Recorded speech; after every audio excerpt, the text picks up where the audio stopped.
साथियों नमस्कार, मैं आर के अमोल 24 चैनल पर आपका हार्दिक स्वागत है। आज आपसे कुछ प्रमुख साधु सन्यासियों, मंदिरों, धार्मिक स्थलों के आर्थिक संपन्नता के बारे में चर्चा करेंगे और कुछ आंकड़े भी देंगे जिससे ये पता चलेगा कि कितनी आर्थिक संपन्नता है। अब साधु सन्यासी तो यहाँ करोड़ों में, मंदिर तो यहाँ 20,000 हैं, तो सबका तो आंकड़ा देना बड़ा मुश्किल है, लेकिन कुछ आंकड़े तो दिया ही जाएगा। कुछ साधु सन्यासियों के आंकड़े देंगे, कुछ मंदिरों के आंकड़े देंगे। तो अब आंकड़े में ये है कि यहाँ धर्म का धंधा बहुत बढ़िया धंधा है।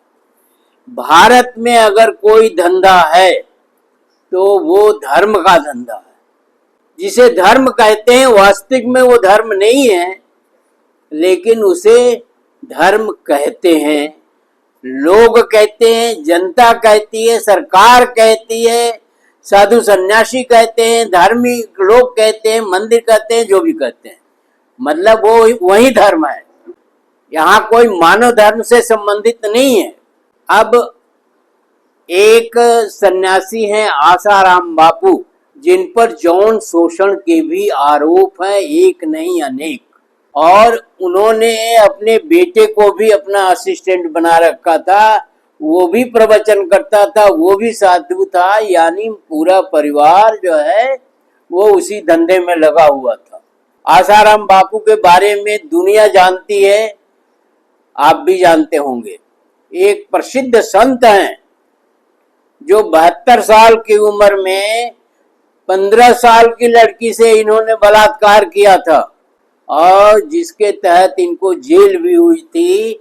इनकी कुल संपत्ति 10,000 करोड़ से ज्यादा की है। आप सोचिए, ध्यान दीजिएगा पढ़ते वक्त, 10,000 करोड़ से ज्यादा की है। दूसरे सन्यासी नित्यानंद हैं, इनके ऊपर भी बलात्कार के आरोप है। एक दो नहीं, अनेकों औरतों के साथ इन्होंने अनर्गल बातें करी हैं, अनर्गल काम किए हैं। इनकी संपत्ति भी 10,000 करोड़ से ज्यादा। राम रहीम के बारे में आप भली बात जानते हैं, वो जेल में भी गए हैं। एक दूसरे की औरत को अपने यहाँ रख करके उसके साथ भी उन्होंने यौन शोषण किया है उसका। और उनका भव्य महल था, आश्रम, जिसको आश्रम कहते हैं वो महल होता है। उनकी संपत्ति 1455 करोड़ की है। नारायण साई आसाराम बापू के लड़के हैं, वो भी यही धंधा करते थे अपने पिता की तरह से ही।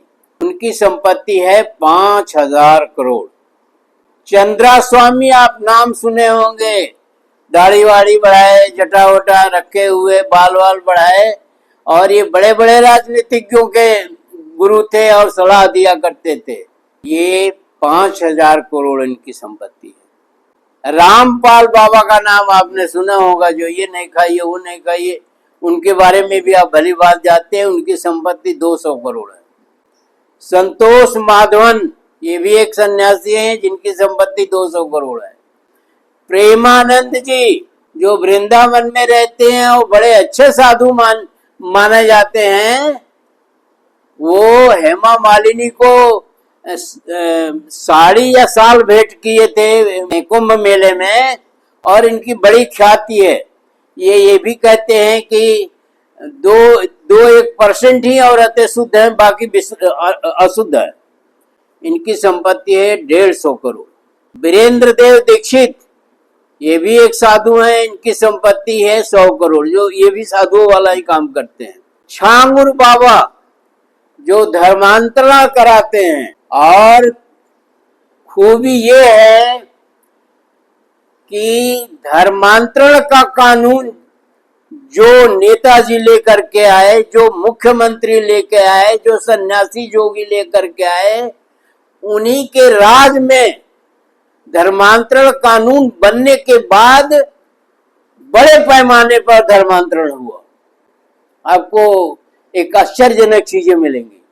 धर्मांतरण कानून बनने के बाद सबसे ज्यादा धर्मांतरण हुआ, और जिसने धर्मांतरण कानून बनाया उसी के अवधि में हुआ।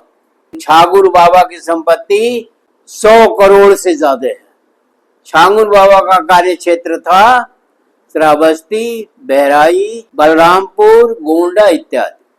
फलाहारी बाबा, ये भी एक बाबा है जो फले खा के रहते थे लेकिन सारे कुकर्म करते थे। इनकी संपत्ति है 50 करोड़। पिंकी बाबा, इनकी संपत्ति 50 करोड़। बिंद बाबा, इनकी संपत्ति 20 करोड़। स्वामी भीमानंद, इनकी संपत्ति 10 करोड़। इसी तरह से अनिरुद्धाचार्य की संपत्ति भी करोड़ों में है, जो औरतों का मजमा लगा करके उनसे दिन भर फ्लर्ट करते रहते।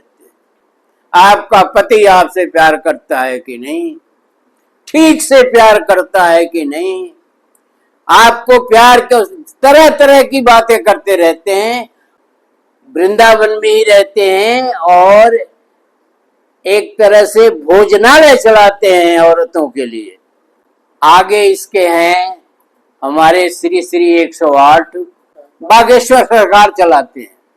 ये हमारे प्रधानमंत्री के छोटे भाई हैं, ये स्वयं प्रधानमंत्री ने कहा। इनके बोल सुनिएगा तो तबीयत खुश हो जाएगी। ये कहते हैं कि जो लोग कुंभ में मर गए वो मोक्ष को प्राप्त हो गए। अरे साल भर कुंभ लगा करके बहुत सारे लोगों को मोक्ष प्राप्त दिलवा दो भाई। ये कहते हैं कि जिसके गले में मंगलसूत्र न हो और जिसके मांग में सिंदूर न हो, समझो प्लाट खाली है। तो इस तरह की बहुत सारी अनर्गल बातें करते हैं। हिंदू राष्ट्र बनाने का ठेका लिए हुए हैं। ये सरकार इनको सपोर्ट कर रही है, हिंदू राष्ट्र बनाइए, और उसके एवज में पैसे तो चाहिए हैं, ऐसे तो कोई मुफ्त में बनाएगा नहीं।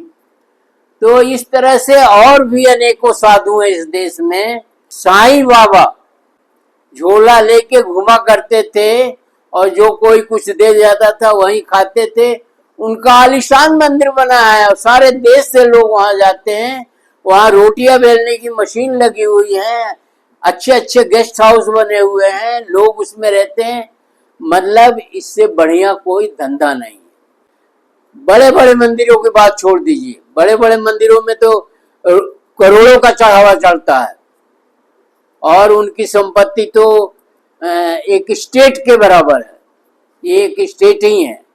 तो ये धर्म का जो उद्योग है ये बहुत फलता फूलता है। धर्म एक अपने में उद्योग है, धंधा है। धर्म को जो है, भारतीय धर्म कोई आसान नहीं है। इसके लिए कठिन परिश्रम भी करने पड़ते होंगे, इसके लिए अपना चरित्र भी हनन करना पड़ता है, इसके लिए बहुत सारी चीजें बनती हैं। और कुछ सरकारें इनको प्रोत्साहन देती है, इनको प्रोटेक्ट करती है, इनका संरक्षण करती है। ये भी इस देश में एक विचित्र सी बात है। अब आप खुद गौर करिएगा कि इतनी संपत्ति कहाँ से आती है और इतने ऐशो आराम ये संपत्ति इन मठों में रखने का क्या औचित्य है। और इसके अतिरिक्त सोने चांदी टनों में है इन मंदिरों में, इन साधु सन्यासियों के पास। देश में विपन्नता नहीं होगी तो और क्या होगा, देश में गरीबी नहीं होगी तो और क्या होगा, देश में सरकारों के पास पैसे नहीं होंगे तो और क्या होगा, देश में शिक्षा, स्वास्थ्य और रोजगार की कोई व्यवस्था नहीं है या नहीं हो पा रहा है तो इसका क्या मतलब है। आप इस पर खुद गौर करिए।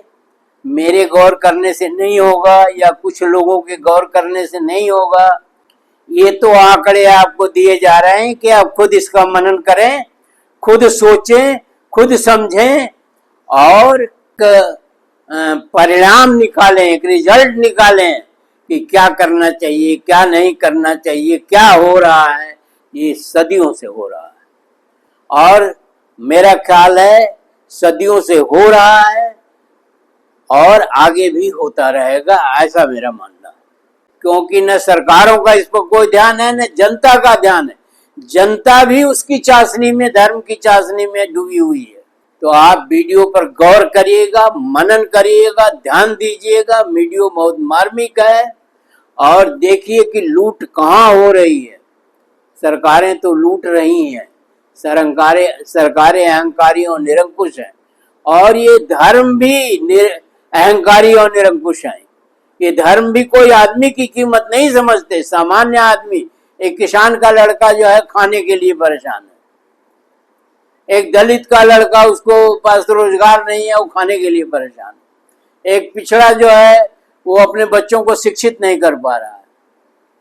सरकार उनकी जमीनें हड़पना चाहती है किसान कानून ला करके, इस पर भी गौर करिएगा। लेकिन साधु सन्यासियों के लिए कोई कानून नहीं आता। तो वीडियो को ध्यान से पढ़िए, बहुत मार्मिक वीडियो है। दूसरों को भी समझाइए, कमेंट बॉक्स में हमें भी समझाइए। और अगर चैनल को सब्सक्राइब न किया हो तो सब्सक्राइब कर लीजिए। वीडियो को शेयर और लाइक करना न भूलें। धन्यवाद। जय भारत, जय संविधान।